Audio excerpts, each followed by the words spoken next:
Hear from next, Glen Bradley. He is a former state House rep. He was in the last session.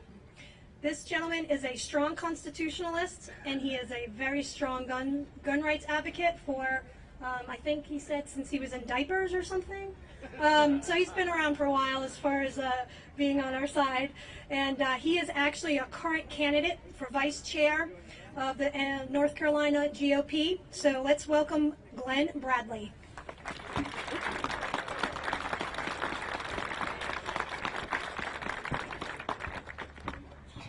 Thank you all so much. I really appreciate the opportunity to speak here today. I wasn't expecting to speak, so what you're about to hear is completely off the cuff. One of the most important rights that we have that's given from God is the right to bear arms. And we forget that the right to bear arms has nothing to do with self-defense. It has to do with checks and balances of power. Amen.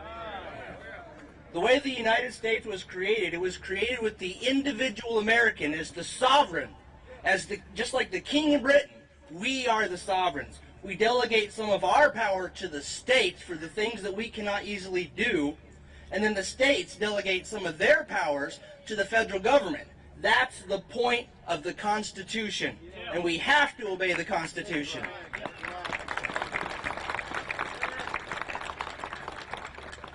Now, for the last 5 years, I've been going around North Carolina speaking to Tea Parties and other groups and conservatives and Republicans to let them know that the only way we are going to save America today is to restore the constitutional order. Now, what that means is that every one of us have to make a firm commitment to obey the whole Constitution, even the parts we don't like, even the parts that scare us. Now, if we want to restore prosperity and liberty to the United States, we have to go back to the strict construction of the United States and the North Carolina state constitutions.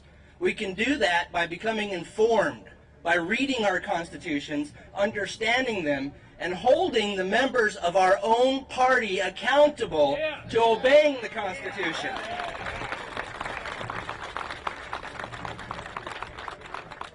Now, before I became involved politically 5 years ago, I was a one-issue voter, and that was gun rights.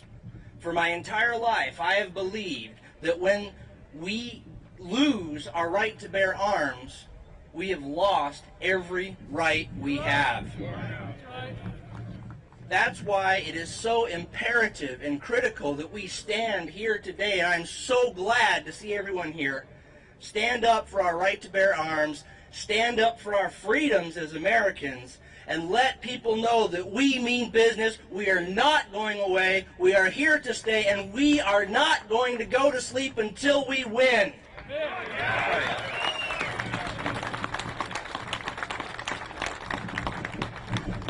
Now, as many of you know, we cannot just elect a Republican and expect that they're going to do the right thing. Most of these people in both parties are driven by their donors. That's a fact, because it's really hard to self-fund. It's really hard to raise enough money from the grassroots to buy the media, to buy the handouts, and the actual operating costs of going door to door and campaigning for office. So we have a system now where the special interests and the lobbyists tend to run our governments. And that's why we have to stand up and take it back. If we had a government that strictly obeyed the Constitution, and I mean every part, even the parts we don't like, then there would be nothing for the lobbyists to lobby for. There would be nothing for the special interests to demand. The solution to everything is going back to a strict constitutional government. And I will tell you that a strict constitutional government does not only appeal to mainstream Republicans. A strict constitutional government appeals to everyone across the entire spectrum. When I ran for the General Assembly in 2010, I ran in a Democratic district that nobody expected a Republican to be able to win. I ran on a platform that was to the right of the Republican Party by running as a strict construction constitutionalist. And let me tell you also that we won 6 precincts in downtown Roanoke Rapids, won them, and they are 98% African American.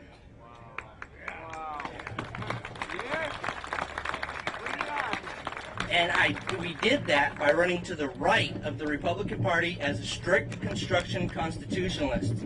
One of the things that we forget is one of the co-founders of the Republican Party was Frederick Douglass, a former slave who freed himself, one of the most brilliant men who ever lived. And he believed until the day he died that the best guarantee of civil and human liberties was a strict and equal enforcement of the United States Constitution. And we can take the Republican Party back to that point, and we can win the minority votes. And when we do that, we will own this state.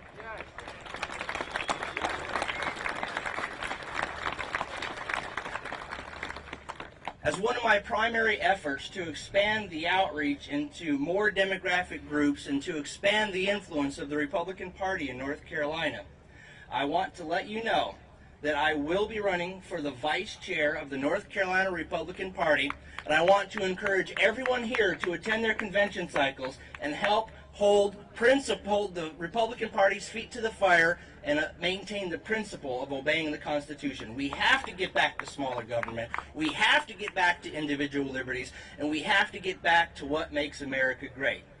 Again, I want to thank you all for coming out here. I want to thank Grassroots North Carolina and Paul Vallone. And if you're not a member of GRNC, please do. This is the serious one, no compromise gun organization in North Carolina. You will not find any group better. And please do support Grassroots North Carolina. They are here to defend your gun rights. Thank you all so much and have a wonderful day.